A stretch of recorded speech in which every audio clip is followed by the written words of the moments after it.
Think that works pretty good. Hello again, everybody. This is Derek. I'm coming back at you with another Wargaming and miniature video. We're continuing what we started yesterday. As you know, I have quite a few roads. No, I'm not going to say quite a few. A handful of roads already finished. These roads were originally made for a World War II game using O Group, and I decided to continue making roads. And you can see there's a lot of intersections and crazy patterns, but it's going to be very specific to an American War of Independence battle that I'm doing, Freeman's Farm. All right, so these are the roads that I needed to complete the Freeman's Farm tabletop. These are the rivers that I'm going to be doing as well. And we're going to be doing this kind of all at the same time. Now I laid it out just to see if I could put it in a way that would stay on top of my work mat here.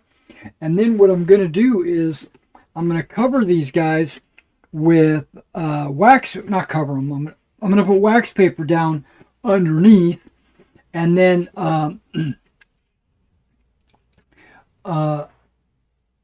two rows of wax paper underneath all of this, so that when I put the caulk, he said caulk, when I put the caulk down, it'll not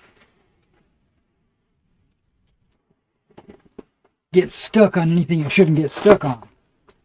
You feel me? I know you do.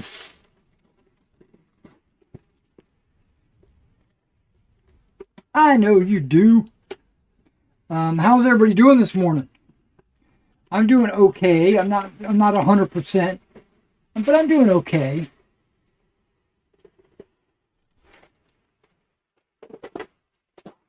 Remember, I'm considering, I haven't made a decision yet, but I'm considering going down to NashCon and running Land of the Free at the convention.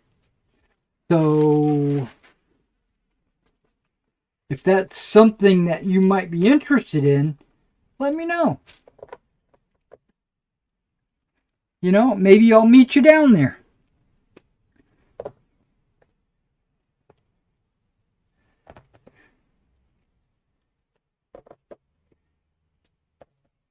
I'm just putting these guys kind of generally where I had them. It's not exactly where they're going to go, obviously.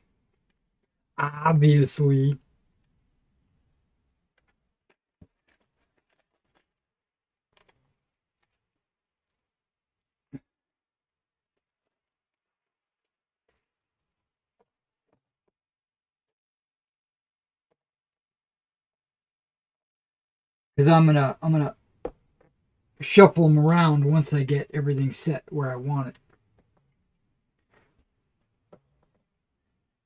it. Now I could have did this off camera before we started, but I actually waited so that I could do it on camera. Okay, I think what I'd like to do is take this paper and tuck it underneath.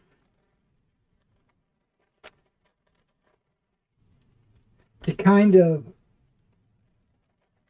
secure it so it doesn't move around on me.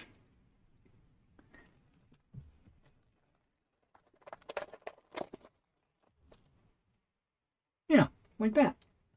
Yeah, certainly. Certainly, my man. Okay.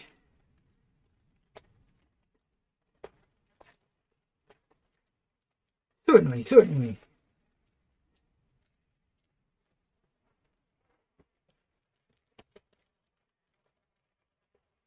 And I think I want to do the same with this.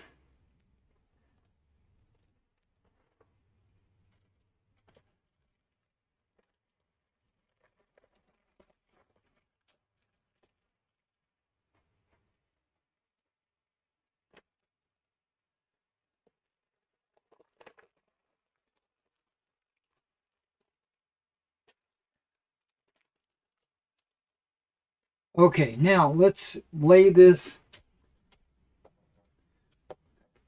on top of the wax paper so it's not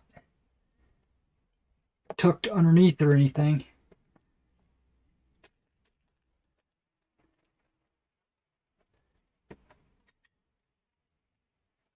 Now I'm grabbing some tape, mainly just so that the wax paper doesn't move around while I'm doing the puttying. I want it to be kind of locked into place. And I'm probably going to be throwing away the wax paper at the end anyway. So if the putty goes on top of the tape and sticks to the tape, it'll be okay.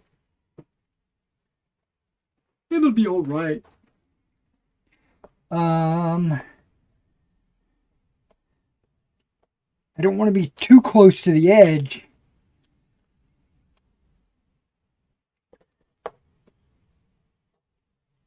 And remember, I marked these so that I would know which way is up.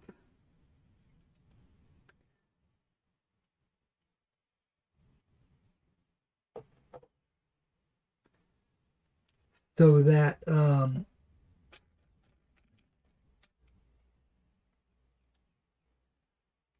so don't accidentally putty the wrong side. I've been known to do that.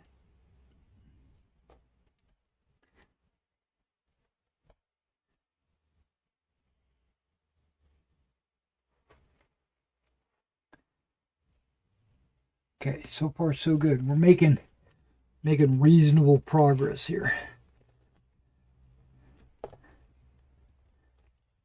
This is long. I probably put it up there, but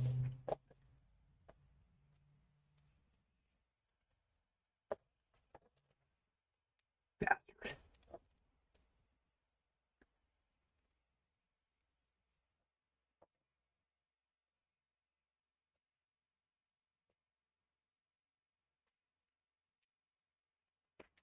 Where did I put that one?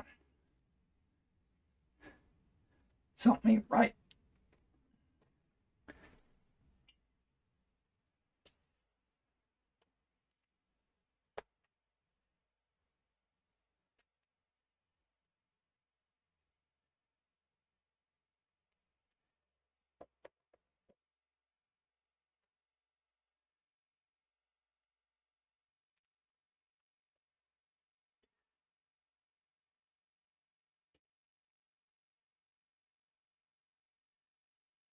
Okay, that works for me. Nothing is overlapping.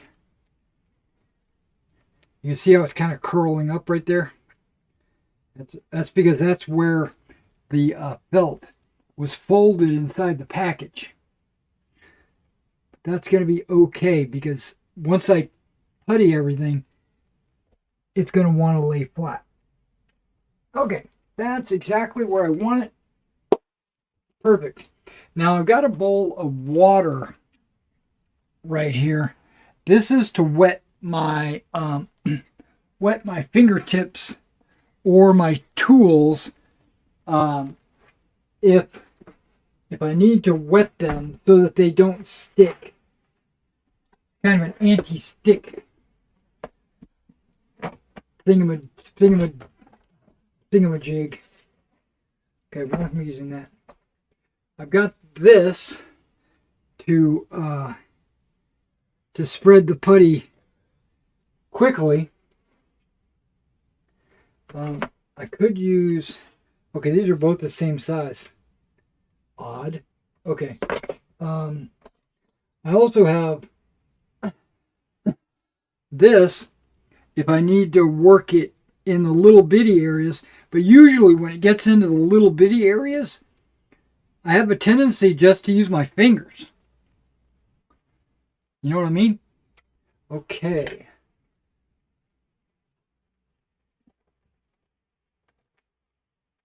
Come on.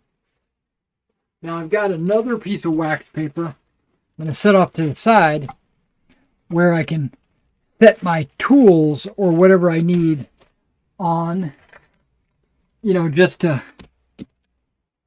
just to keep them out of the way. Now, I don't think I'm going to need any of these brushes. Yeah, I'm not going to need any of that.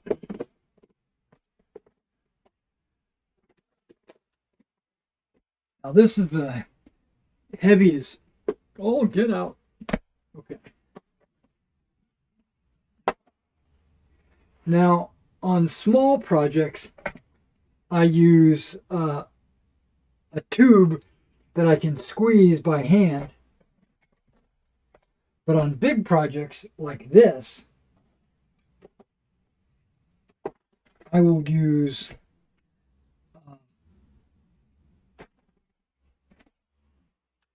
one of these. And I think these are the only ones I've got left. Unless...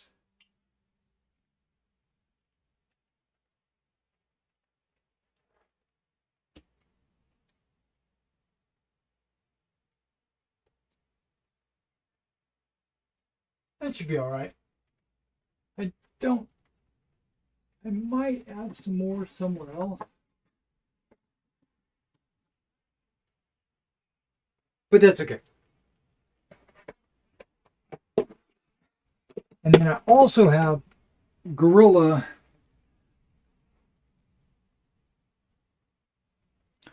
It says opened and never closed.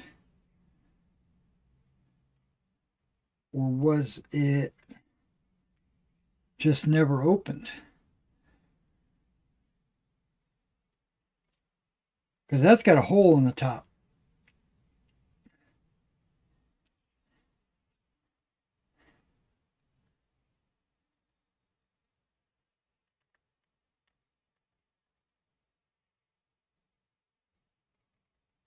Hold on. Okay, maybe I've never punctured this. I'll have to look at it. But this dries clear. So I was thinking I could use this as my liquid effect on the rivers.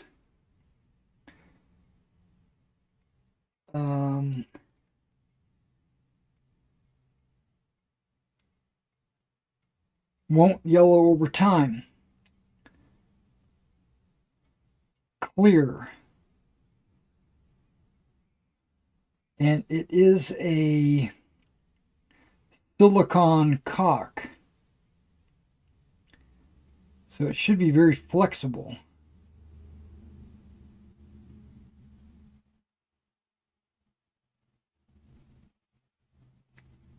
Instead of using the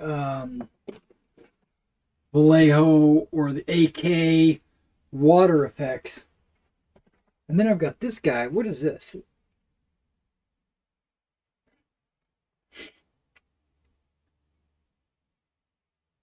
Will not crack. Transparent. Yeah, so this might be a good river as well. Yeah, this one's not open. So if there's an issue with this, I might resort to using Red Devil.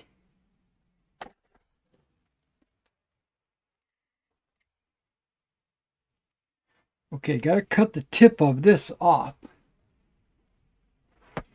What I like to do is cut a tip off and then save the tip and use it as a plug. Kind of like what this is, but reverse it and stick it down the side.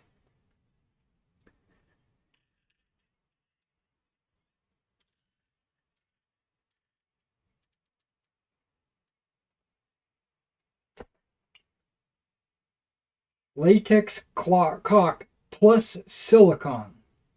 Flexible. Paint in 30 minutes. Shrinks less. Water cleanup. Yeah, I love this Alex Plus. Okay, I almost forgot. As soon as they started talking about cleanup,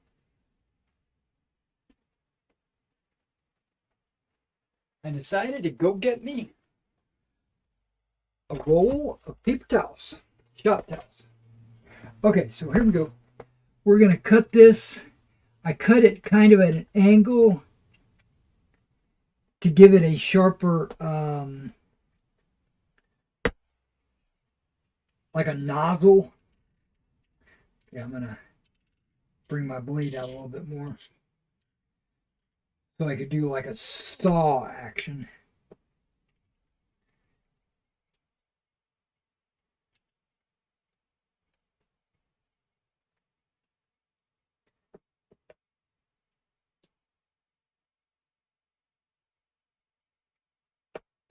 Okay, so there you go. Now once we're done today and I don't need to use this anymore, what I'll tend to do is take the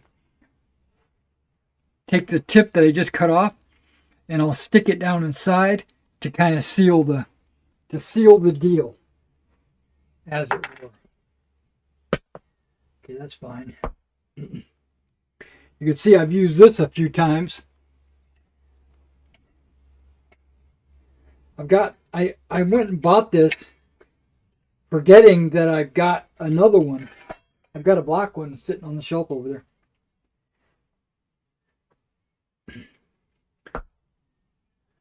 Okay, and then there's this plug there, or this spike.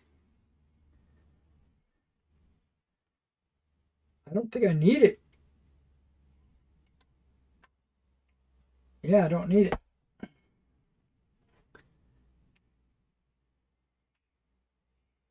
I'll need it on the gorilla.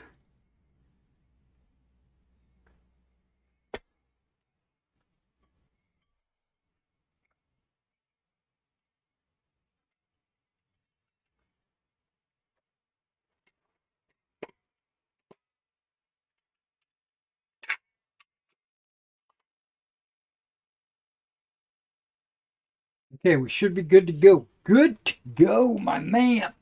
Okay, we're going to do... Let's roll that over. So it's pointing down.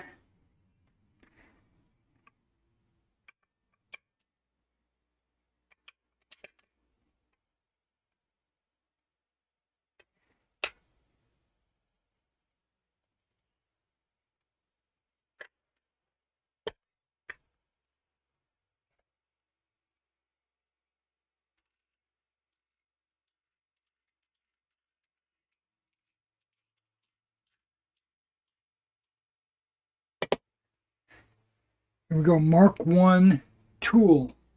Mark 2 tool. Get it nice and wet.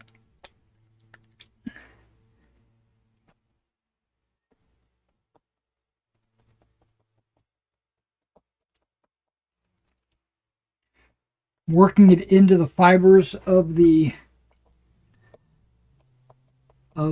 felt. Pushing it down inside there. Because these pieces of felt can move around, they're not like locked in place. I felt it would be better to use my finger and not the trowel.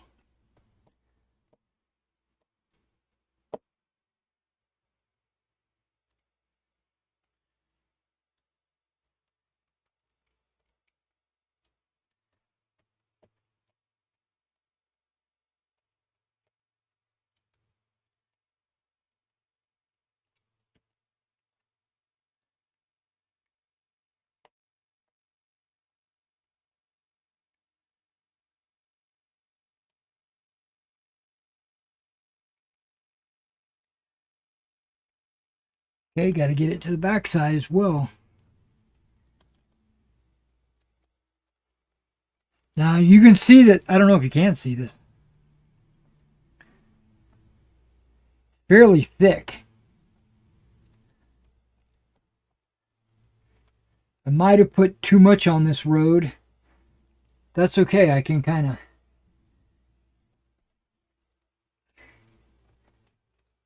have it go to other roads.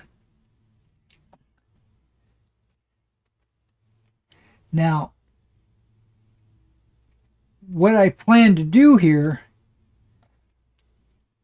is thin it down quite a bit, but also give it like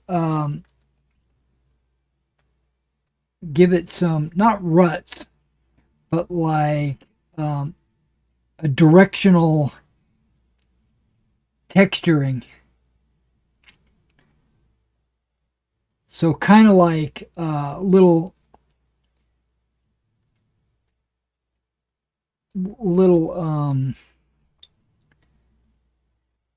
there we go. Got it wet. Now I'm moving all over the place. What in the heck? Now you'll notice that I'm going over the edge. I think I mentioned this before. I go over the edge deliberately so it kind of sticks to the wax paper a little bit, and it helps hold its form. Okay, now I'm considering, where I'm modeling a road.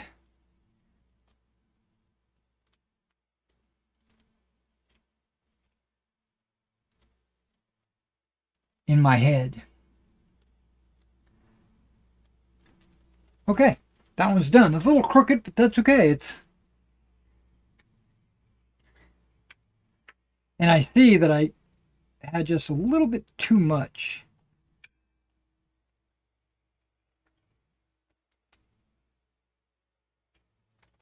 Because it had to go over here.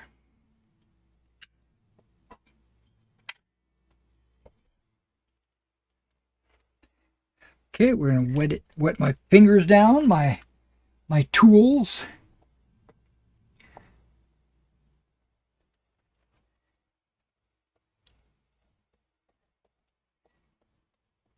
Now this is kind of time consuming, but I like reading that it'll dry in 30 minutes. That means once I get done, I might be able to just start painting them.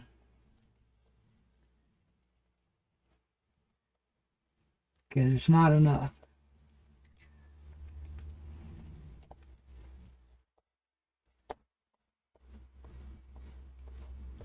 Yeah, that's not enough.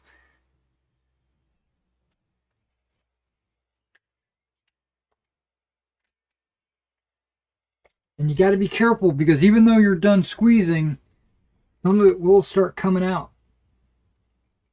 Like it didn't fully close itself out.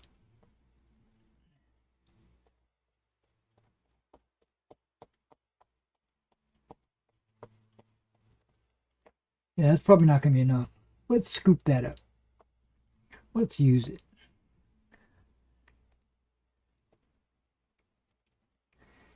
Also, when you get it wet and you thin it down, it'll soak into the felt a lot better. You know, a lot like Elmer's glue soaks into wood.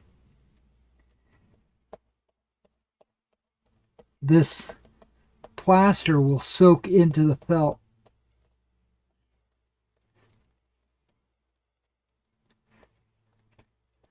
I'm getting a boner just thinking about all this. A metaphorical one, of course, not real. If you thought I got a real one, then something wrong with you.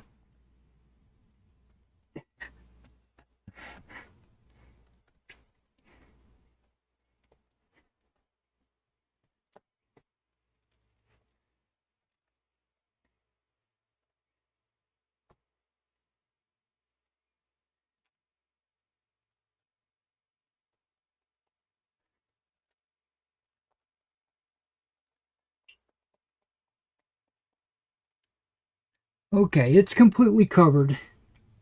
So now I need to work the road texturing.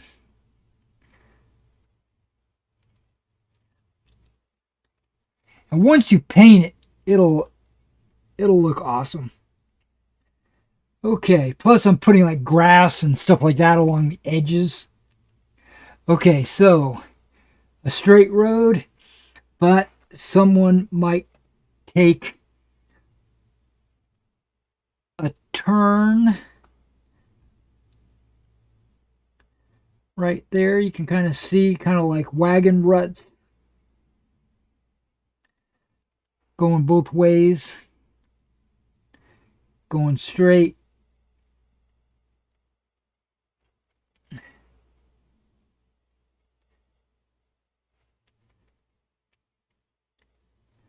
Let your imagination run wild.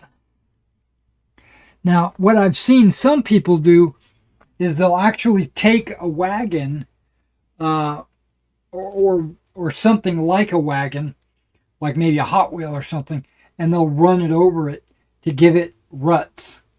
Well, I don't want to do that. I don't want to give it ruts.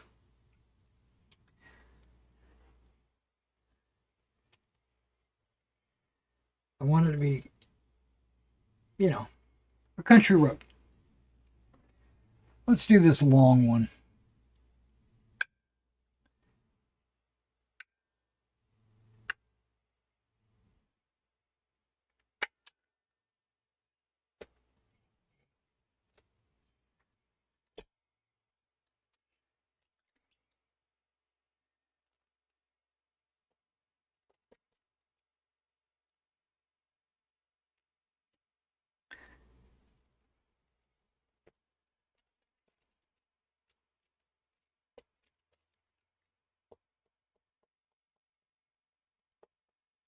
If you draw from the center out, you'll get it'll be thicker in the center, believe it or not. It won't be thicker on the outside. Now this felt is thin enough that when you lay it on the table, it's not going to stick up, like 2 or 3 millimeters. Because I have, I had made some roads in the past using like balsa wood or MDF board or various different materials, rubber even. Remember that black rubber I showed yesterday? All of that is like 2 to 3 millimeters thick. And you notice that on the table. You definitely notice it.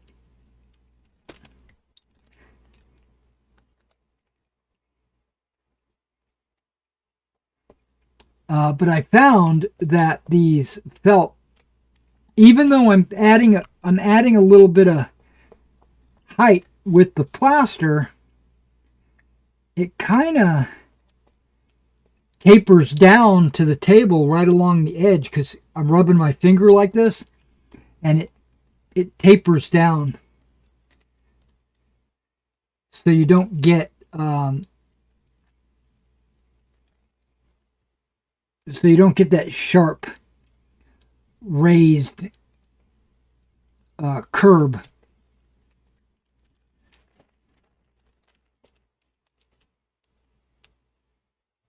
And I try to do, on the final pass, I try to do a lot of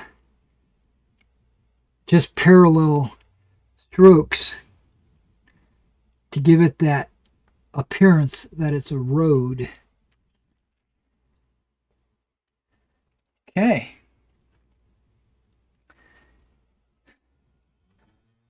So far, so good. Okay, now this one's a little bit far away, reach-wise. I should probably do the far ones first so that my jacket doesn't stick to the close ones.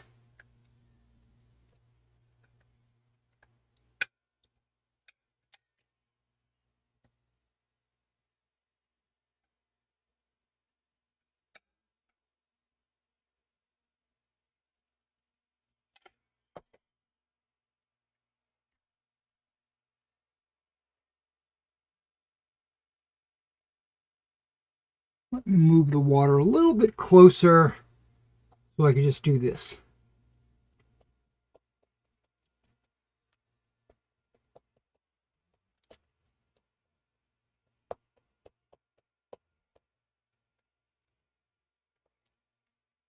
Yeah, that's a good spot for it.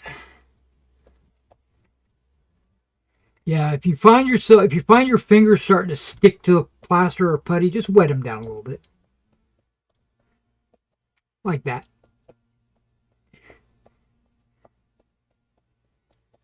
And then you can work it.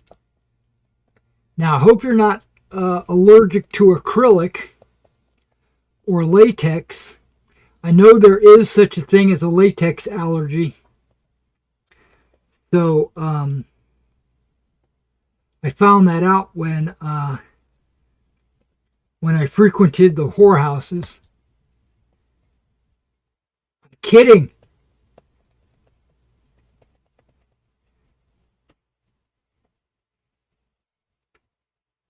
I found it out way before I visited the whorehouses. I'm kidding.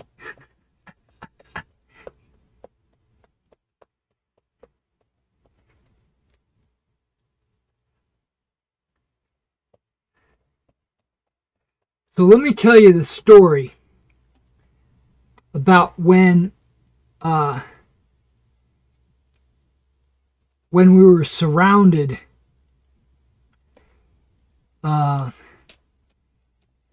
It was 4 against 40.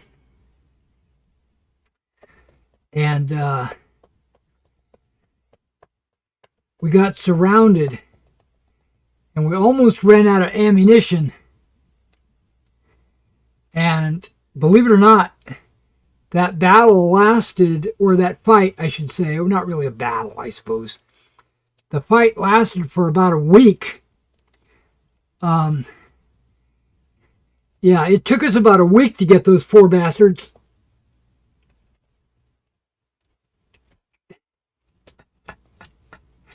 Oh.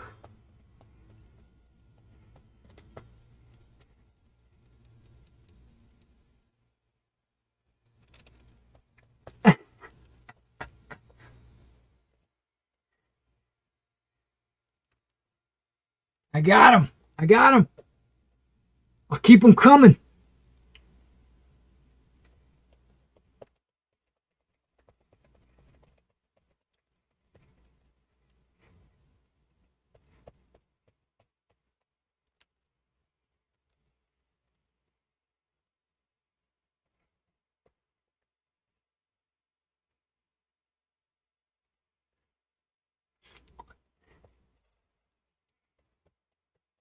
So I heard this joke yesterday, and I actually laughed. I don't actually laugh at a lot of jokes. I find them humorous. I find them funny, but I don't actually laugh. But yesterday I actually laughed when I heard this joke. So I'm going to share it with you guys. I might say it wrong because I've only heard it once.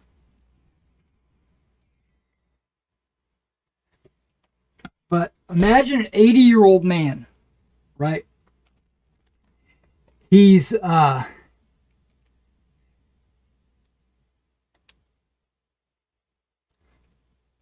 struggling in bed with his partner, his wife, right? He's 80, right? And he decides that he's going to go to the doctor and try to figure out what's going on. What's going on with his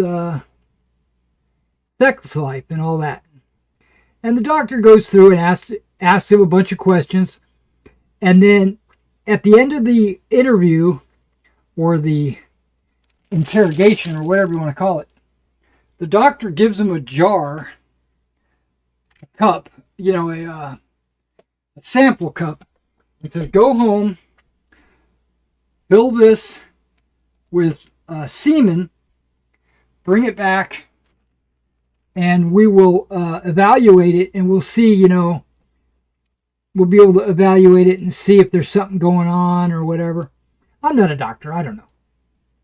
So So he's like, all right, Doc, I'll do it.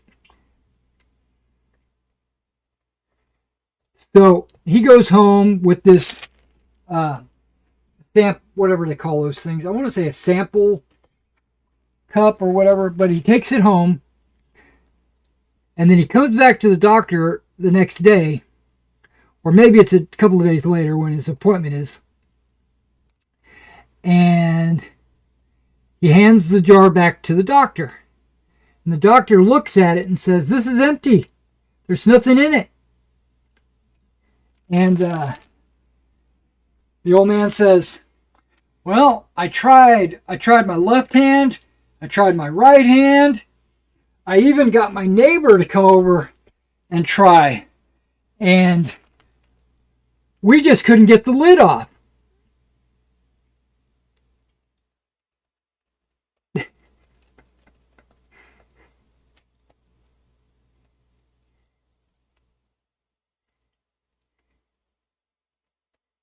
I don't know why, but that was funny to me.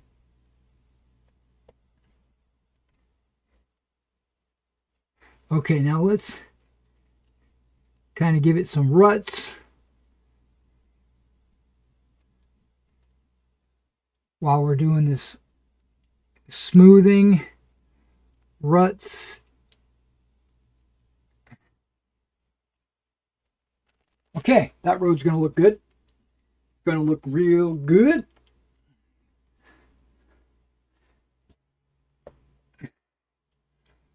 Okay, we're going to do this one.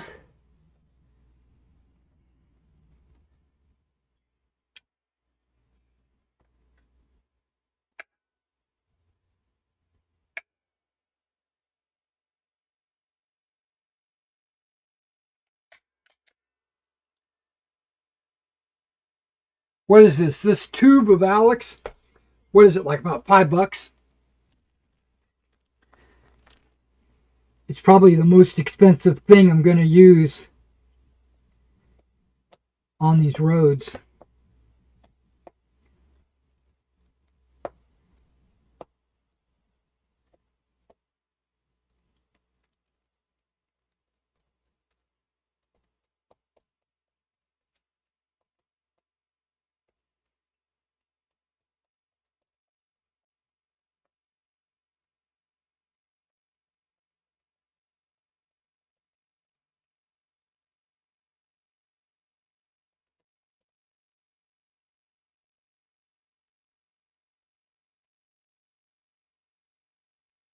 I was just wondering how far one tube will go. I don't know if it's going to cover all of these roads and the rivers. I hope so. Now, these roads, even though I'm making them for a bespoke battle, I made them generic enough that I can use for any game. You know, I can use them for my Ancients gaming. I can use it for my World War II, my Napoleonics.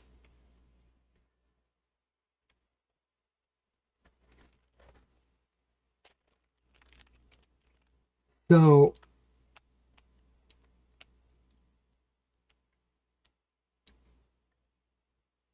and it's way better than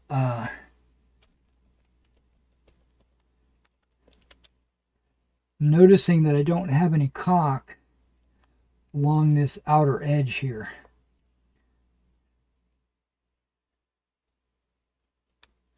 To hold it down, just so that it lays flat.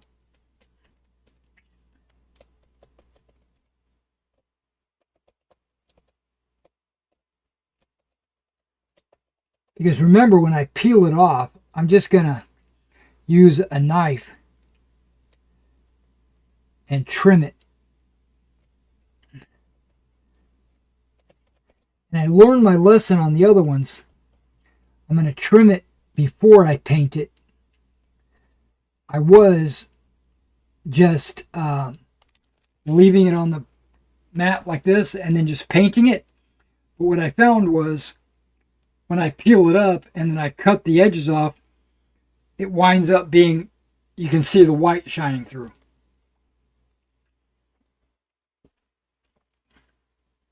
Ain't good.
You gotta work it into the felt, get it into the fibers.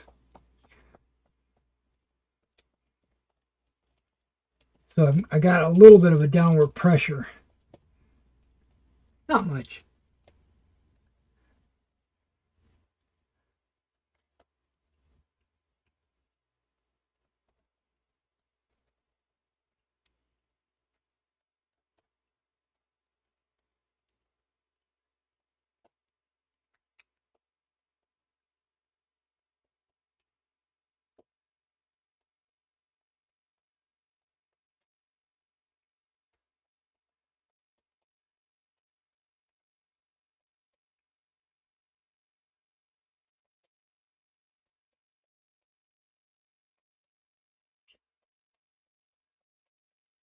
Yeah, that's a perfect spot right there. Okay, maybe not perfect. Let's. There we go.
All right, that one looks good too. Now you'll notice when you look at them, you can see around the edges how the felt is kind of shining through because it's really thin along the edges. But that's okay because, like I said, I'm going to be putting grass and tufts and stuff like that along the edges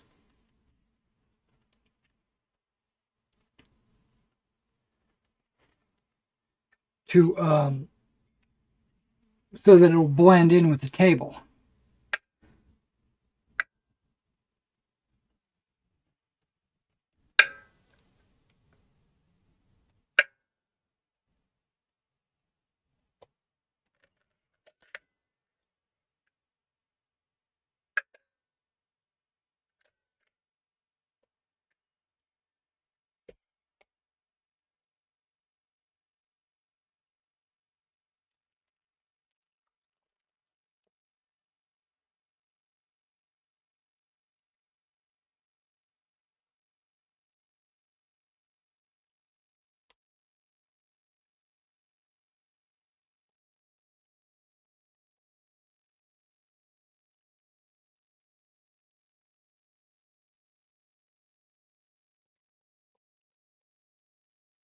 A little close. Okay.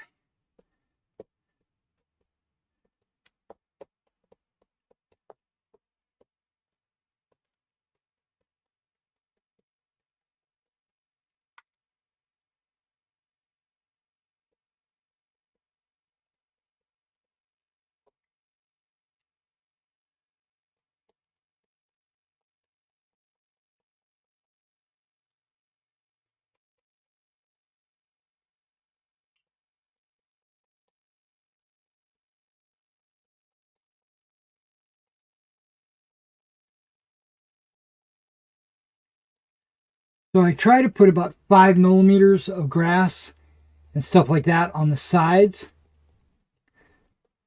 Maybe a little bit more, maybe 7, or but I aim towards 5.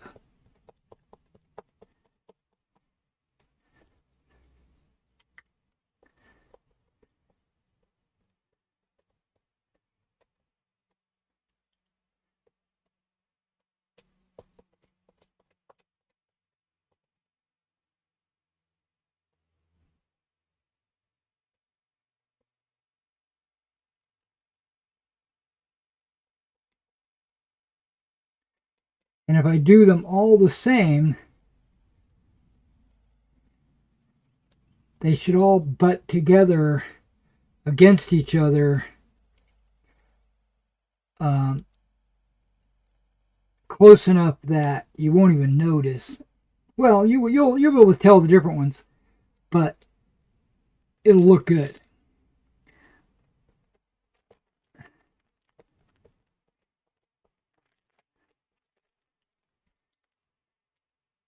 You'll see once I get them all done.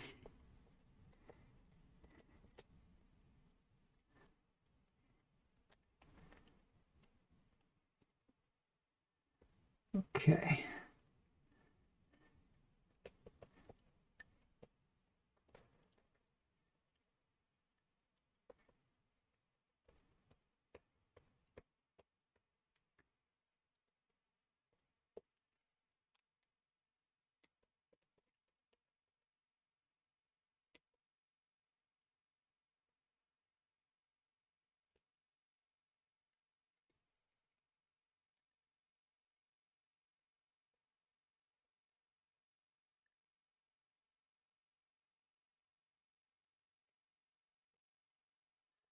Okay.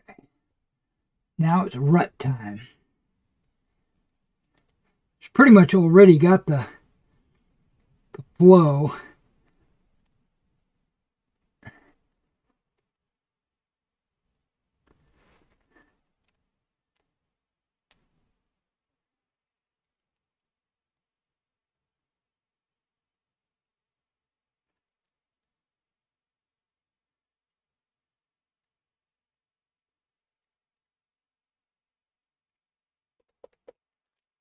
Oh, that was good.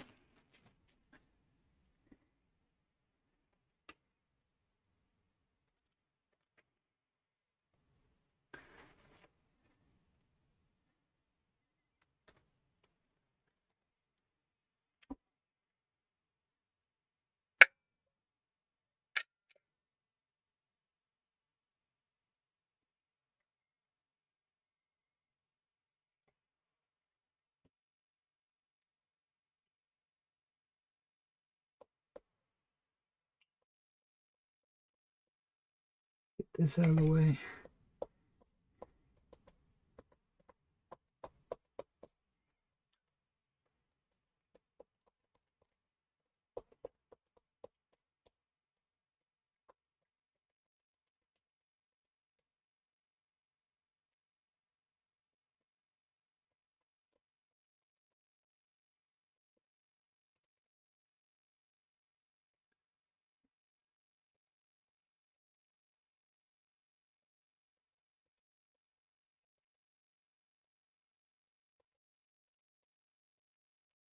Another reason why I like having the bottom as felt, it doesn't slide around on the table.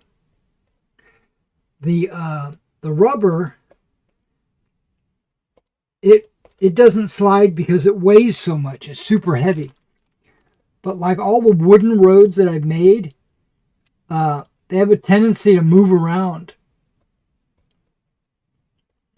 unless they make them really heavy. And that's another thing. I don't want my roads to be super heavy.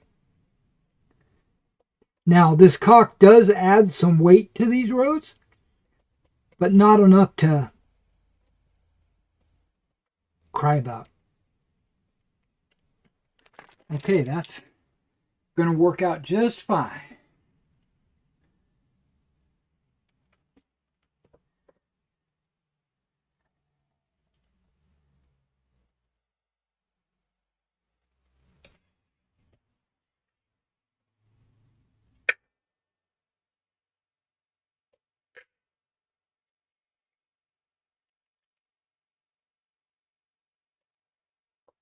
No. Okay, didn't mess anything up.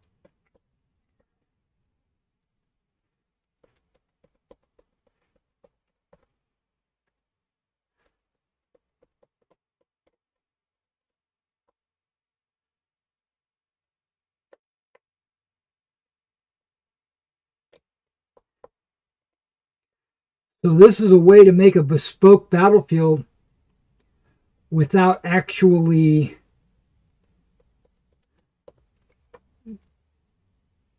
making it a one-off. You know, I can, even though it fits perfectly with Freeman's Farm,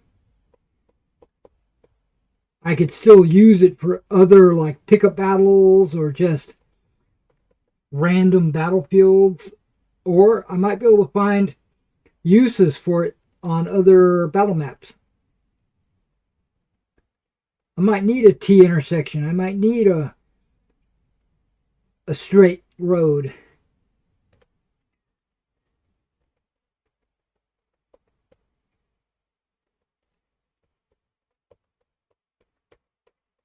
Okay, I'm trying to move it a little closer to this edge.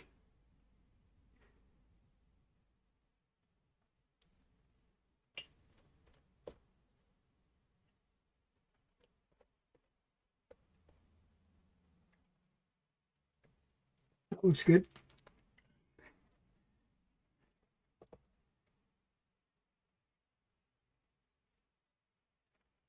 I'm going to have to wash my hands when I'm done with this.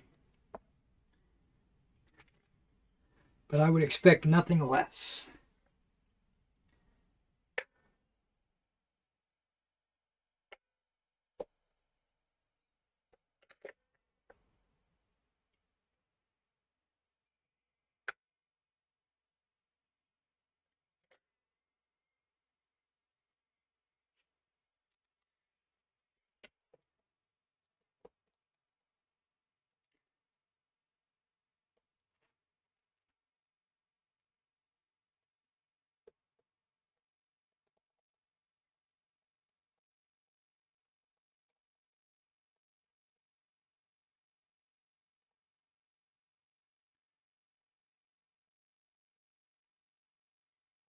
Now, I'm not at my computer. I don't have the chat pulled up. So if you're talking to me, I'm not going to see it until I'm done for the day. And then what I'll do is I'll react to whatever you guys have said that I missed. So you can chat away if you want. Just don't expect a response until the end of the stream, which is going to be in about another hour or so.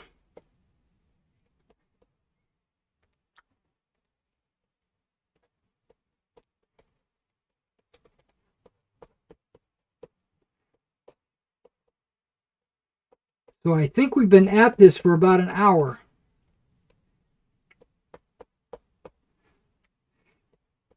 Not the caulking, but just everything. Now, I filmed 2 videos today showcasing the 2 armies at Freeman's Farm in miniature. I've got them all finished. They're ready to go. I put them on the table, one army at a time. So you get to see the Continental Army, and then you get to see the British Army with their Brunswick allies. So if you're interested in that, you should check those out.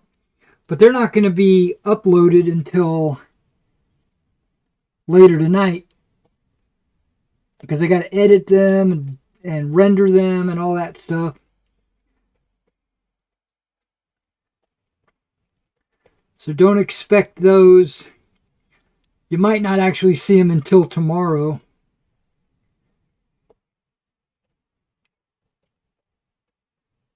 Just keep your eyes open for it. I noticed that the Continental Army and the British Army are comparable in size. Whoops. Okay. They have about very close to the same number of units, but the Continentals do have a couple of militia units.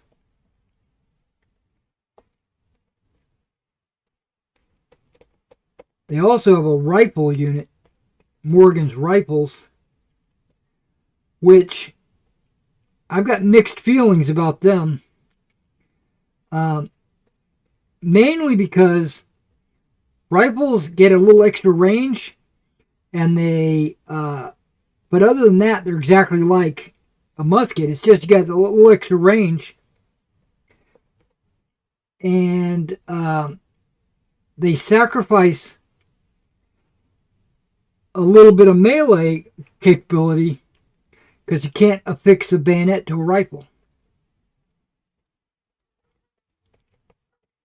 So Dearborn's light infantry, which uses muskets, is assigned next to Morgan's Rifles. The 11th Virginia, I think, is what they are.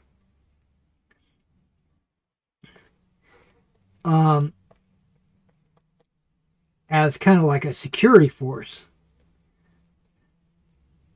or something like that. So I don't know. Rifles are, I guess they would be good for skirmishing and for maybe occupying a building or built up area.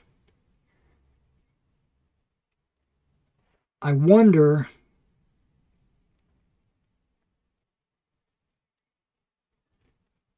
if that would be their strong point, strong suit, or whatever you want to call it, their strength. Okay.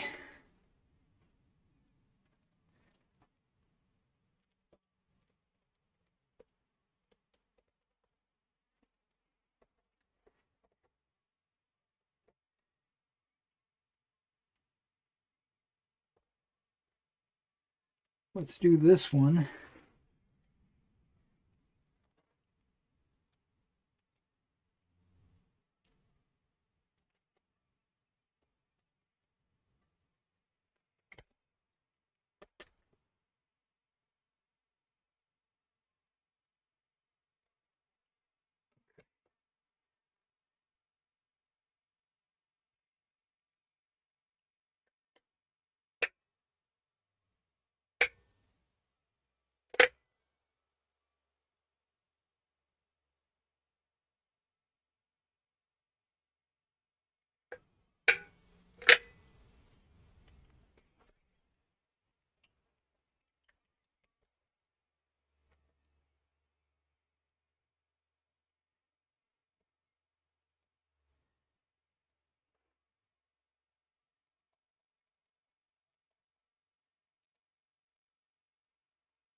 So I don't know if you guys have been watching Daredevil. I've been watching it. I'm not super impressed. I love Daredevil. I love the actor. I think he's doing a good job. I love the feel of the show, but the story is kind of bland. To be honest, it's kind of like whatever. And last night I went to watch, because I know it comes out every Tuesday night. So I went to watch it, and there were 2 episodes, 5 and 6. And I was thinking to myself, did I miss last week? Did I overlook last week's episode? And the answer is no. Apparently, they dropped 2 episodes in one night.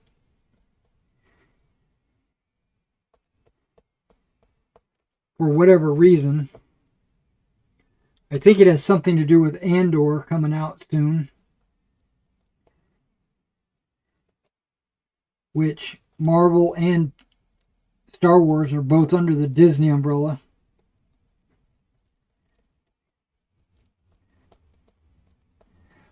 And I also noticed that episode 5 and 6 had like a little bit of a different feel to it. It's almost like a different director. I didn't look into it, but it felt like a different director, or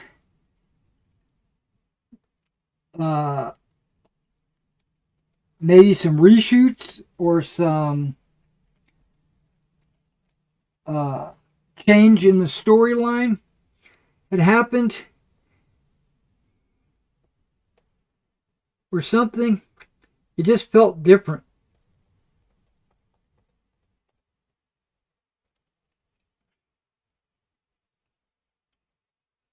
I know everybody's saying that Marvel is going woke, and you know they've got a DEI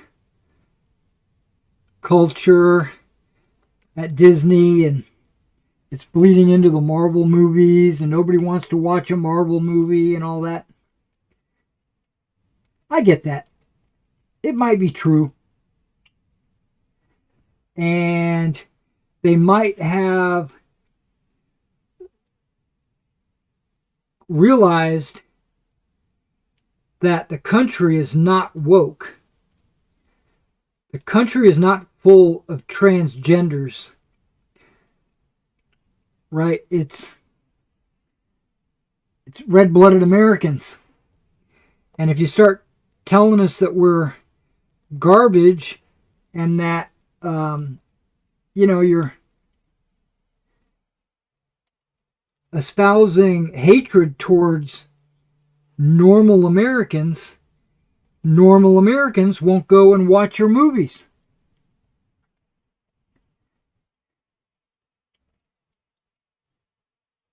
It's the exact same thing that happened to me, a little bit differently, but, obviously different. But I was in the SCA, medieval reenactment, kind of medieval living organization. And I've been in it for a long ass time, like since the early 80s, like 82, 83. And so I would say around 20 years. So it was around 2000. I don't remember the exact date. But I started to get attacked by, and I don't mean like a medieval attack. I'm talking about verbally attacked by who I thought were my friends. For various reasons that were completely out of my control. I tried to explain this to them, but they didn't want to hear. They didn't want to listen. Basically, I was an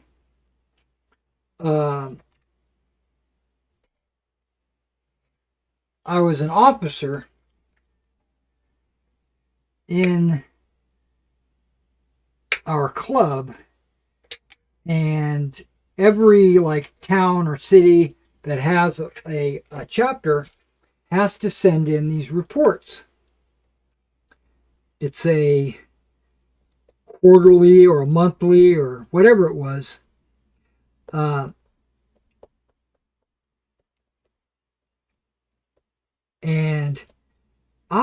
the report is only like 3 words or whatever. It wasn't like it was a very hard report to write.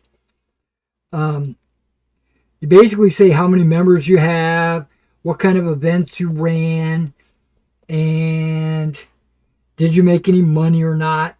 You know, it was super simple reports that you had to send in because they were a non-profit organization, and I guess they had to send their reports in to the feds or whatever to maintain their status. And I get that, right? And I'm totally okay with that. But so I asked the Kingdom Seneschal what email I'm supposed to send it to. She provides me with this email, and every month, or maybe it was a quarter, every quarter I would send in an email to that email address with my report attached. And I didn't get any word back. I didn't get any feedback. So I'm thinking everything's good, like I'm doing the right thing. Like my reports are exactly what they're supposed to be, because as you probably already know, I'm a stickler for that kind of stuff. If you watch my stream, you probably already know that. So I send my stuff in quarterly, and then one day, out of the blue,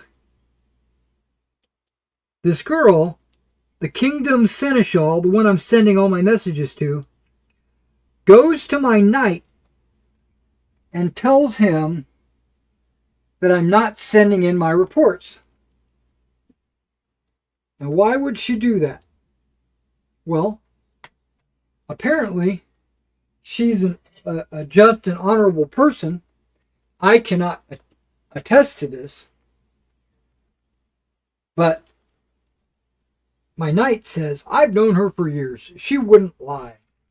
She's a good friend of mine. Blah, blah, blah. Right? Okay. So she takes it her side. I'm supposed to be one of his squires. Right? And he strips me of squire status. He says, you know, you can remain a man-at-arms and you could earn your squire status back in the future or whatever. And I'm like, hold on now. I understand that he has total authority over that. I have no say, but I want to explain myself. She gave me an email address, and I even have in my email proof sent, because I didn't delete anything. I have sent emails going to that address. And he said, oh no, she hasn't used that address for years. You know, that's an old address. Okay. How come I didn't get a new address? How come after I missed, apparently, the first report, how come she didn't say something to me? Saying like, hey, I missed your report. Where's it at? I didn't get any of that. I just got the repercussions. And she said, no, you didn't send me these reports. I checked and I didn't get any. Well, I've got proof that I did. But they didn't want to hear it. They just wanted to take it out on me. And I'm like, okay, I just sucked it up and said, okay, no problem. Whatever. You know, I know what I did. And you might not be lying. You might not have ever received my messages. It might have been something in the mail. You know, like, and then I found out her address had changed and she didn't tell anybody. Well, apparently she had told her friends. She never told me, because I'm not a friend of hers. And I'll tell you right now, I never will be. I think she was out to get me. There was a incident. This all happened, the incident happened before I got married.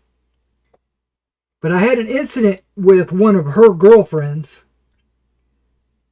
And she might have been holding a grudge for one of her girlfriends. I don't know. I'm just speculating, right? I don't know.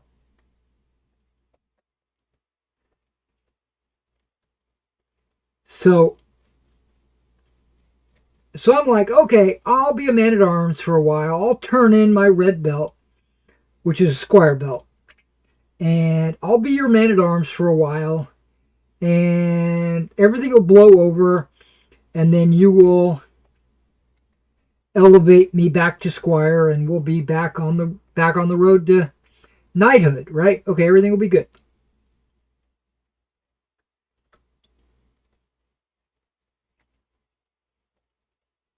But then,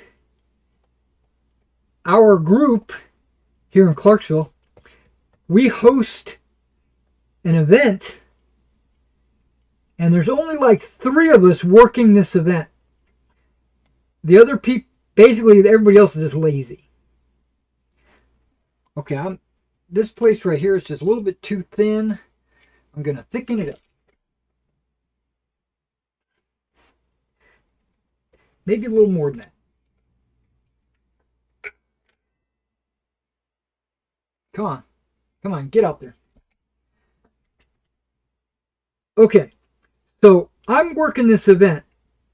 I'm the marshal, which basically I run everything that has to do with fighting and combat and, you know, the archery contest, the knife throwing contest, the tournament, you know, where it's man on man, all that, right? I'm running all of that. And then at the end of the evening, when everybody's done eating their feast and all the prizes are given out and all that, basically everything's winding down. Everybody's starting to go to their own little campsites or have parties or whatever they're doing. I don't have the benefit to do that. I have to go out to the fighting field and tear everything down. The tent and the stakes and the fencing and all that. I'm breaking all that down. When one of my household members, I don't think he was a squire yet. I think he was a fellow man-at-arms. He comes to me while I'm tearing these tents down. First of all, doesn't offer to help. Just tells me that he and my squire brothers are keeping an eye on me. They're watching me.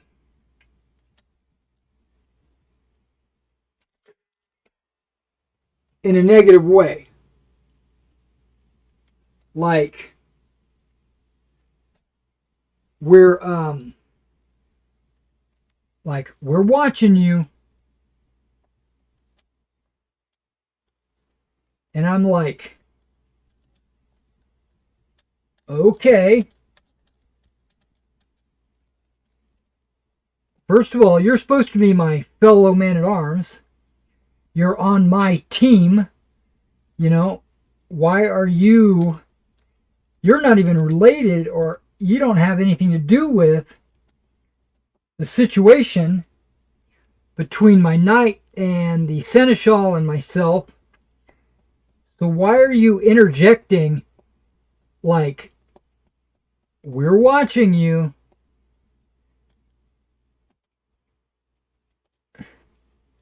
Okay, so that rubs me the wrong way, right? But I blow it off. I'm like, that guy, he's brand new in the household. He's kind of we call him a baby. He's not actually a baby or a whiner or anything like that. He's just the youngest, the newest person in the household, so we call him the baby.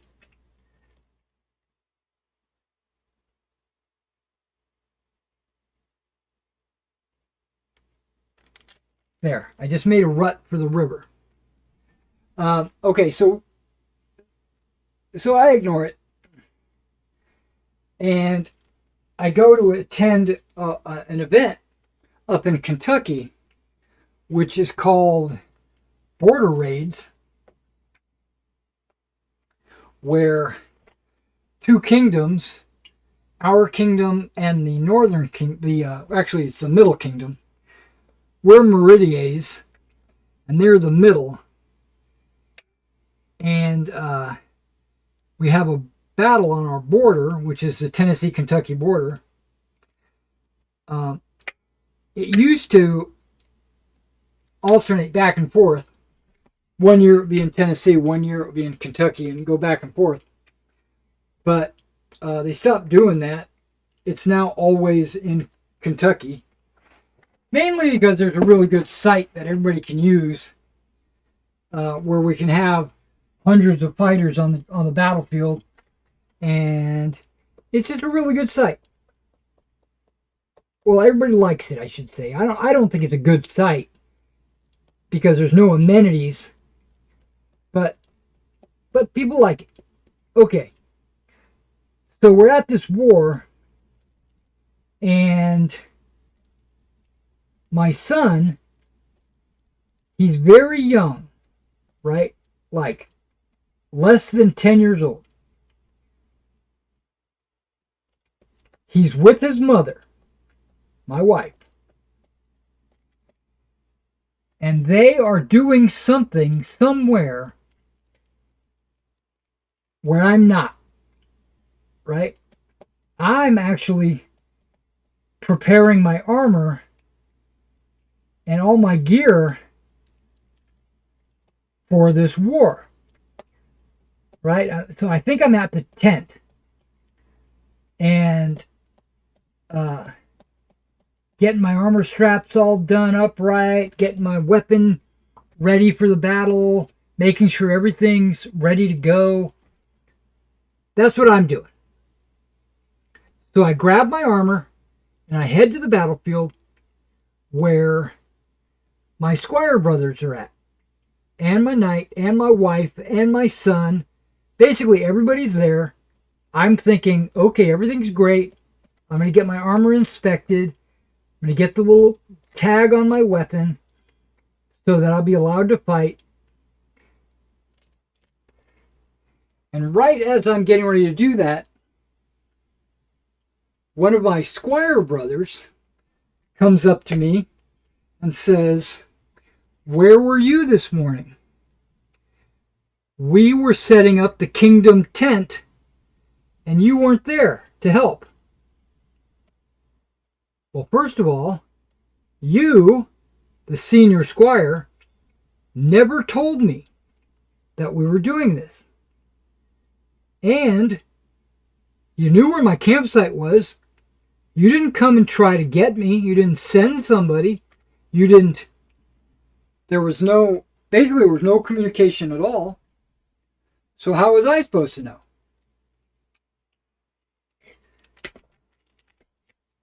Well, he goes, "That's just another dark mark on your record. You know, we here in this household don't tolerate this, blah, blah, blah, blah, blah." And I'm like, what? What are you talking about? See, the game, which is supposed to be fun for everybody, started to turn into a bitch session. And I was the subject for whatever reason. I don't even know. I had played in the SCA for like over 20 years and never had any problems like this until I joined this household. I was a freewheeling, love spreading, wonderful dude, helped everybody. If you needed someone to help you set up a tent, I would be the first one there. If you If you needed me to carry your box or your bags up to your car or whatever, I would do it. That would be me. I would totally be that guy.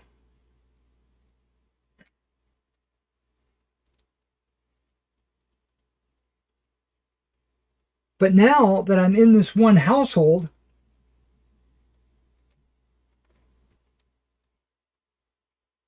I was getting attacked by my family.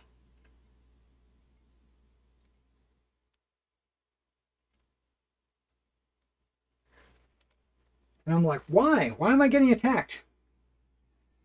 So I go back to work the next day or whatever, and I talked to one of my wargaming buddies, and he said, if you're getting raked over the coals, why do you pay money to go to these events just to be attacked? And I was like, you know what? You're absolutely right. Why am I paying money?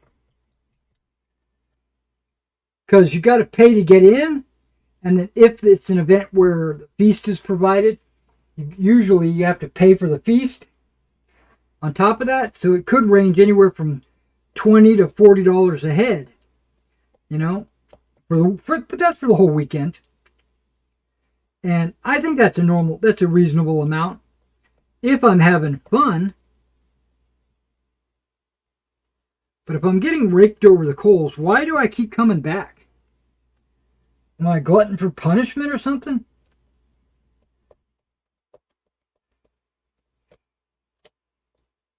So I stopped going.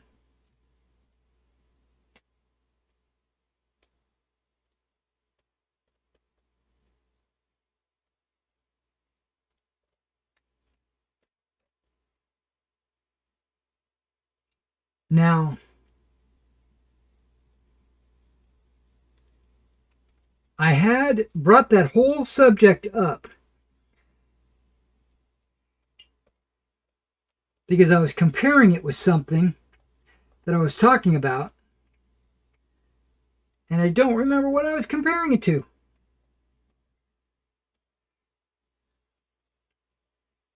I went on a diatribe.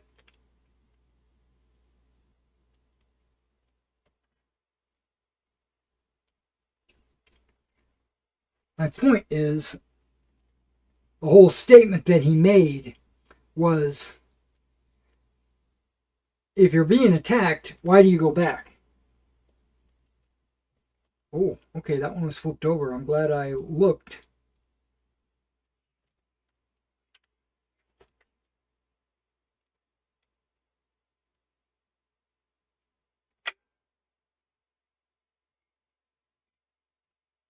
I think we might make it. We might make one tube.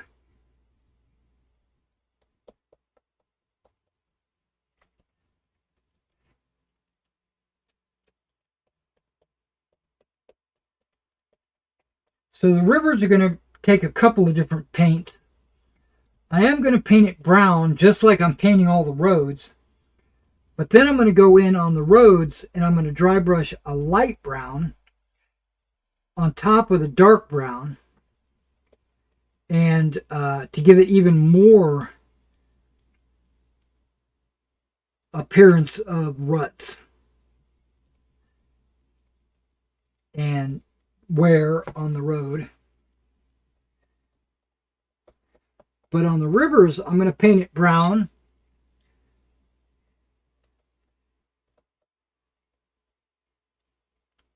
But then in the center part,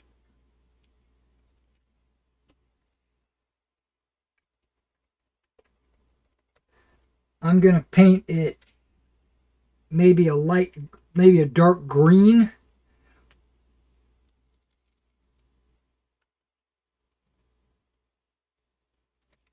Because most country streams have that light green look to them.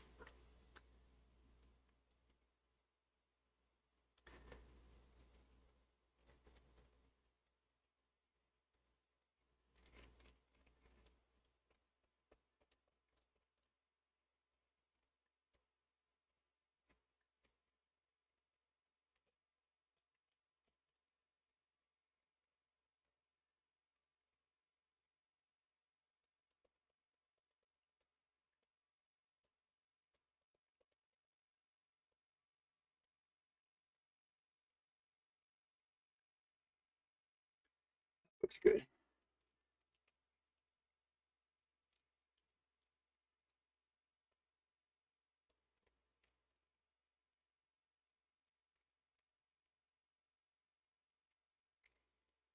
As it's starting to dry, I'm starting to see what the heck happened there.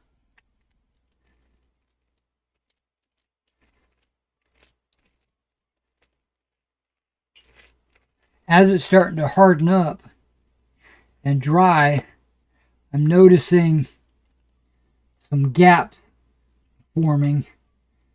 So basically, I'm just going up here and smoothing it over.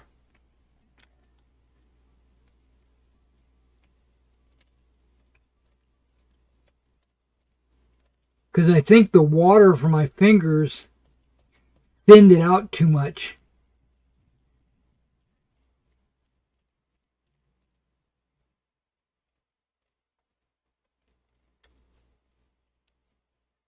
Yeah, this is working. It's still malleable.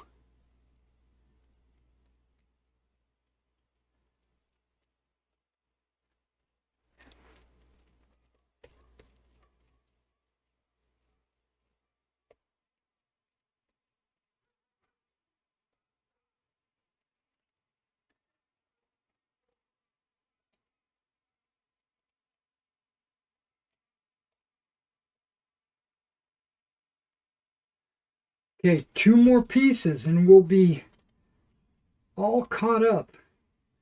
I don't think I'm going to have room here. I'm going to have to really make this tight.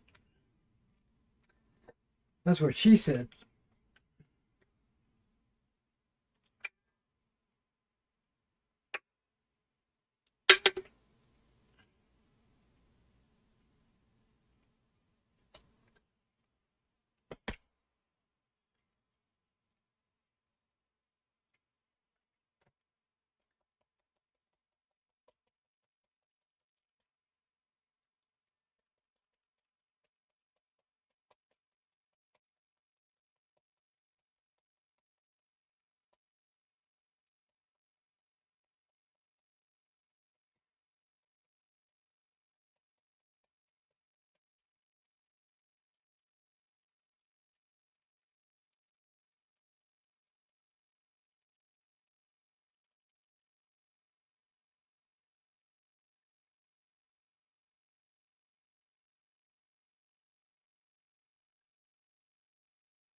Okay, last one.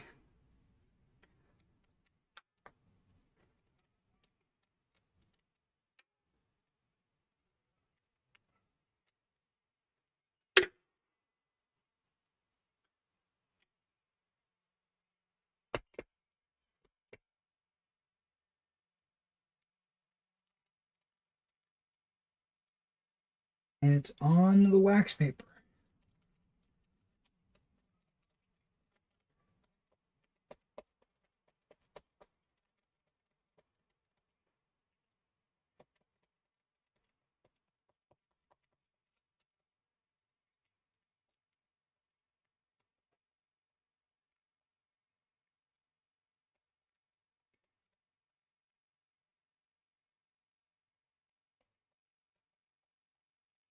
And then once I do the light green or the dark green, I think I'm going to do dark green. When I do the dark green down the riverbed,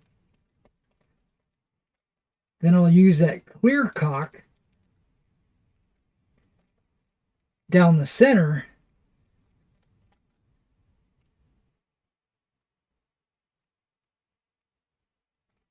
Yeah, I think I need to make these riverbeds a little bit deeper. but it doesn't really matter. I just want it to look wet. You know, that's why I'm using the clear. Okay.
And the Vallejo and the AK water effects are pretty much like a terrain paste. They don't leak or what's the word? They don't run. The Woodland Scenics water effects is a liquid. And if you put it somewhere that has an opening, like the ends of these, it'll just run right out.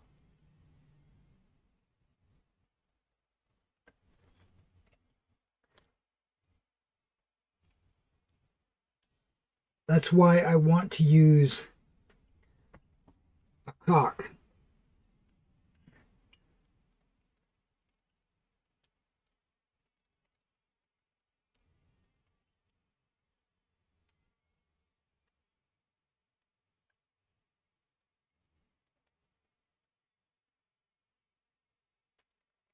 I think that's going to look good. Okay. Let me wash my fingers a little bit.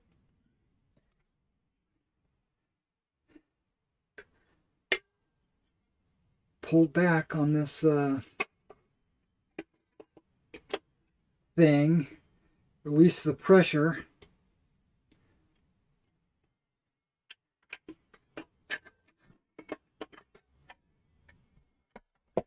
And now I got the lid here that I saved.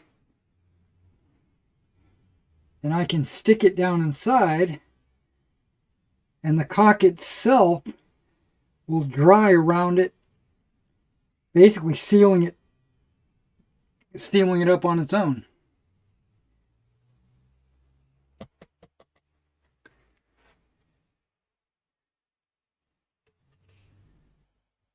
Yeah, that'll work. I got a mess here.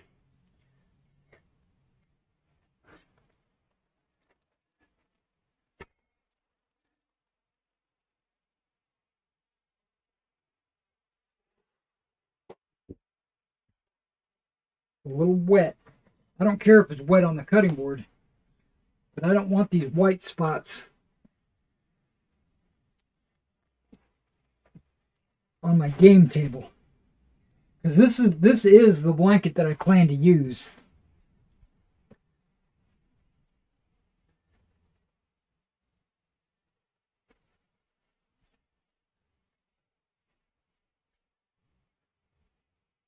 A couple of spots I can live with.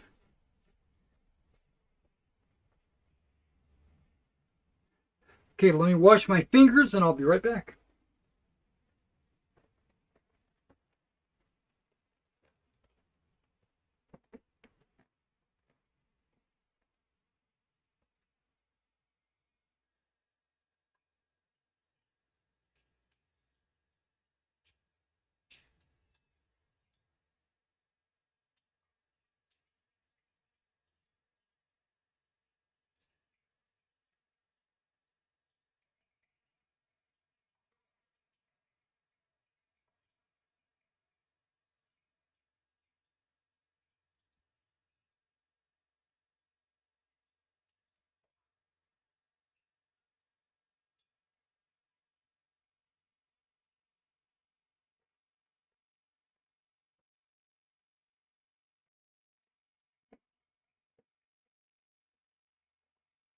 All right, my fingers are washed. Didn't even use soap, just water.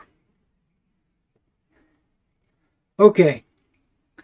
I know it's been over 30 minutes since I did that first one, but I already went back over it a little bit and I could tell it's not dry.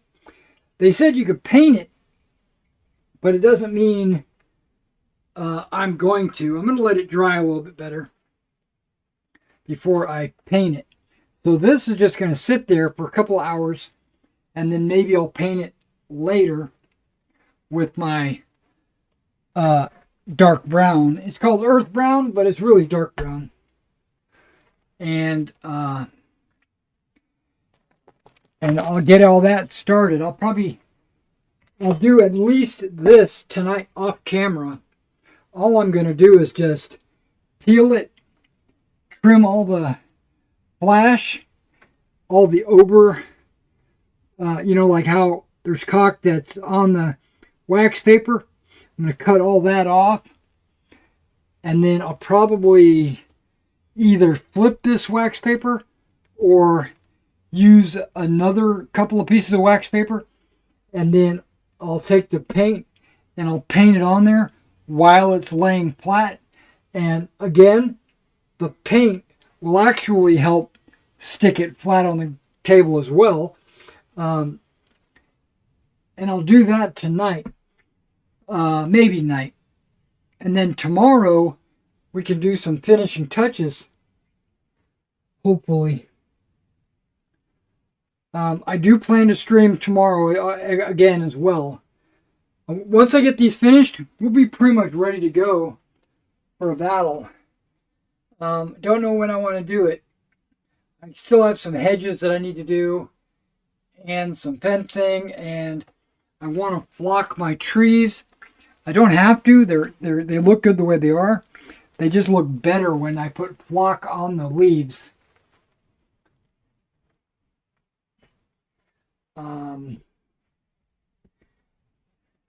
Yeah, so that's just going to sit there all day, all night.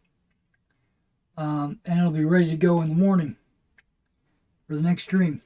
All right, guys. Well, I'm just going to clean up, put all this caulk and stuff away that I'm not going to be using for right now, the caulk gun and all that. And then what I'll do is that'll take me 20 minutes or so.